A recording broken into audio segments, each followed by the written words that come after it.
Doctor Yunus যে কথা বলেননি, গণমাধ্যম আজ সারাদিন ধরে তার নামে সেই কথা প্রচার করে দিল।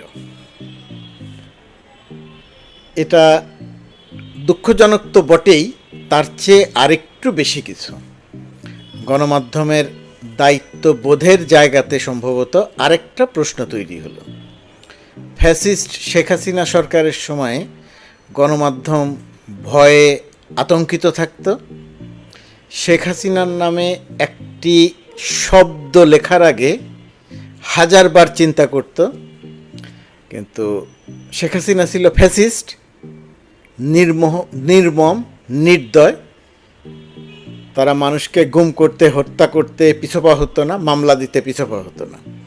আর ডক্টর ইউনূসের সরকার মানবিক, ডক্টর ইউনূসের সরকার হুমকি দেয় না, ডক্টর ইউনূসের সরকার সংবেদনশীল, ডক্টর ইউনূসের সরকারকে ভয় পেতে হয় না।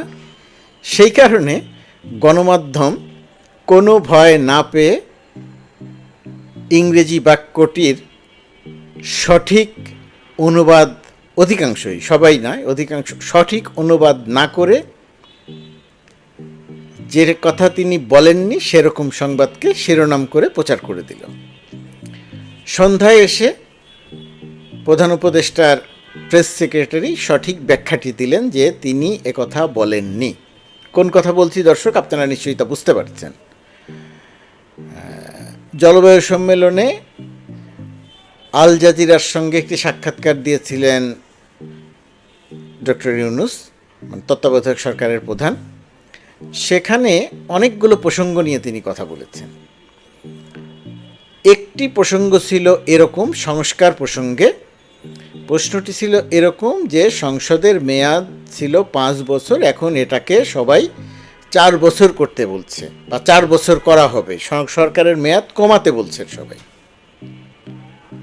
এই যে সংসদের মেয়াদ 4 বছর করার কথা বলা হচ্ছে, ডক্টর ইউনূস বলেননি যে আমাদের সরকারের মেয়াদ 4 বছর হবে। আবারও বলছি, ডক্টর ইউনূস সংসদের মেয়াদ 5 বছর থেকে 4 বছর করার কথা বলেছেন। ডক্টর ইউনূস বলেননি যে অন্তর্বর্তীকালীন সরকারের মেয়াদ 4 বছর হবে বা 4 বছর হতে পারে। ডক্টর ইউনূস বলেছেন, পরিষ্কার করে বলেছেন যে অন্তর্বর্তীকালীন, যেহেতু সংসদের মেয়াদ হবে 4 বছর, একটা নিয়মিত সরকারের বয়স হবে 4 বছর, তো আমাদেরটা যেহেতু নিয়মিত সরকার নয়, সেই কারণে এই সরকারের স্থায়িত্ব হবে 4 বছরের কম।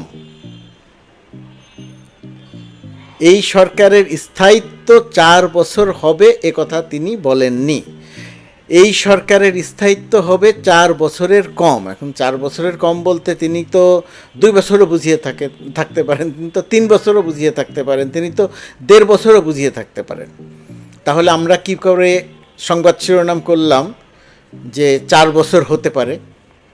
তার মানে আমরা ভুল করলাম। আল জাজিরার যিনি সাক্ষাৎকার নিয়েছেন তার প্রশ্নগুলো যদি খেয়াল করেন, অনুবাদ না পড়ে আপনারা যদি সরাসরি আল জাজিরার সাক্ষাৎকারটি দেখেন, সেখানে কি বলা হয়েছে? পরবর্তী প্রশ্নটা ছিল, তার মানে কি আপনাদের সরকারের মেয়াদ 4 বছর হতে যাচ্ছে, আপনারা 4 বছর ক্ষমতায় থাকতে চাইছেন? ডক্টর ইউনূস পরিষ্কার করে বলেছেন, না, আমাদের চিন্তা তেমন নয়। আমাদের চিন্তা যত দ্রুত সম্ভব বা অল্প সময়ের মধ্যে সংস্কার করে নির্বাচন দেয়া। এই সাক্ষাৎকারেই তিনি আরও একটি তাৎপর্যপূর্ণ কথা বলেছেন। তিনি বলেছেন সংস্কার করব, যে ট্রেনের যে যাত্রা শুরু হয়েছে সেটা থামবে না, সেটা চলতে চলতে কিছু সংস্কার করে নির্বাচনী গন্তব্যে পৌঁছানোর কথা তিনি বলেছেন।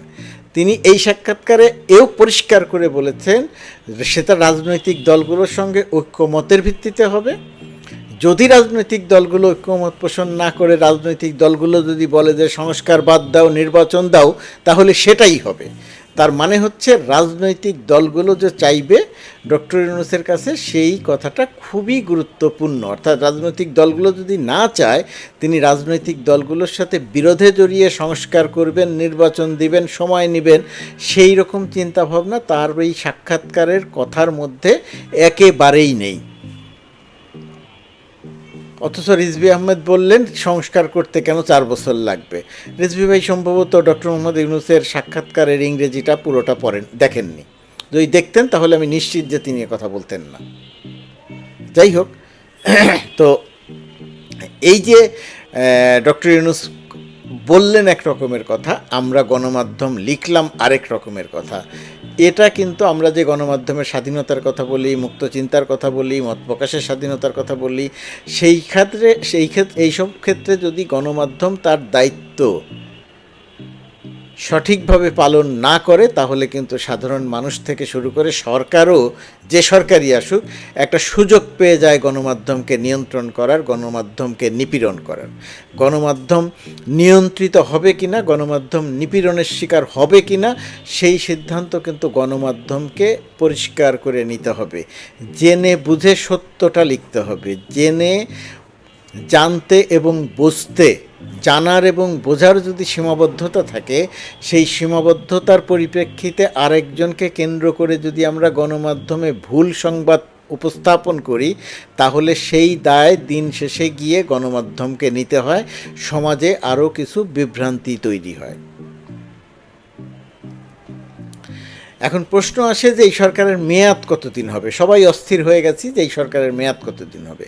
বিএনপি বলছে যৌক্তিক সময়, সংস্কার করে যৌক্তিক সময়ের মধ্যে, বলছে না যে সংস্কার না করে।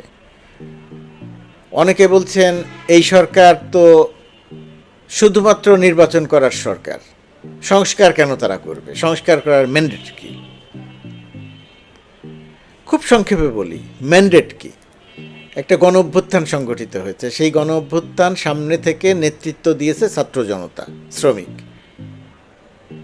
নিহত হয়েছেন 1,500-এর বেশি মানুষ। শেখ হাসিনা হত্যা করেছে, শহীদ হয়েছেন 1,500-এর বেশি মানুষ। ম্যান্ডেটটা কী ছিল? আন্দোলনের উদ্দেশ্যটা কী ছিল? উদ্দেশ্য ছিল দুটি। একটি ছিল যে কোনো মূল্যে দানব ফ্যাসিস্ট শেখ হাসিনার পতন, শেখ হাসিনা সরকারের পতন। আরেকটি হচ্ছে রাষ্ট্র মেরামত, নতুন বাংলাদেশ গড়ে তোলা। তার মানে সংস্কারের ম্যান্ডেট নেই এই কথা বলার কোনো সুযোগ নেই। কে দিল ম্যান্ডেট? জনগণ দিল। কারণ জনগণ কিভাবে দিল? আন্দোলনটি, গণ অভ্যুত্থানটি জনগণ সংগঠিত করেছে। সুতরাং ম্যান্ডেট নেই এই কথা বলা যাবে না, সংস্কারের ম্যান্ডেট নেই এই কথা বলা যাবে না। ম্যান্ডেট আছে তো অবশ্যই রাজনৈতিক দলগুলোর সঙ্গে আলোচনা করে তাদের ঐক্যমতের ভিত্তিতে, কারণ এই গণ অভ্যুত্থানে রাজনৈতিক দলগুলো অংশীজন। এই যে ম্যান্ডেট থাকা না থাকার বিষয়টি, এটা পরিষ্কার করে আমাদের বোধের মধ্যে আসতে হবে। সেটা যদি না আসে তাহলে আমরা এই বিভ্রান্তিটা ছড়িয়ে যেতে থাকব। একটা প্রচারণা চালানো হচ্ছে যে শিক্ষার্থীরা নির্বাচন দিতে চায় না, তারা জোর করে ক্ষমতায় থাকতে চায়, তারা রাজনৈতিক দল গঠন করতে চায়। দেখেন, রাজনৈতিক দল গঠন করার অধিকার সবার আছে। যে কেউ, শিক্ষার্থীরা হোক অন্য কেউ রাজনৈতিক দল গঠন করতে পারে, প্রক্রিয়া অনুযায়ী গঠন করতে পারে। নির্বাচন দিতে চায় না তারা কখনো একবারও বলেনি। তারা যেটা বলেছে, সংস্কার করতে হবে, রাষ্ট্র মেরামত করতে হবে, তারপরে গিয়ে নির্বাচন। বলেনি যে 5 বছর ক্ষমতায় থাকবো, বলেনি যে 10 বছর ক্ষমতায় থাকবো। শেখ হাসিনার মতো রাতে ভোট করে তারা ক্ষমতায় থাকতে চায়নি। তারা বলেছেন শুধুমাত্র একটি নির্বাচনের জন্য এত মানুষ জীবন দেয়নি, শুধুমাত্র একটা নির্বাচনের জন্য তারা এত মানুষ জীবন দেননি, এত নিপীড়ন সহ্য করেননি। খুবই যৌক্তিক কথা।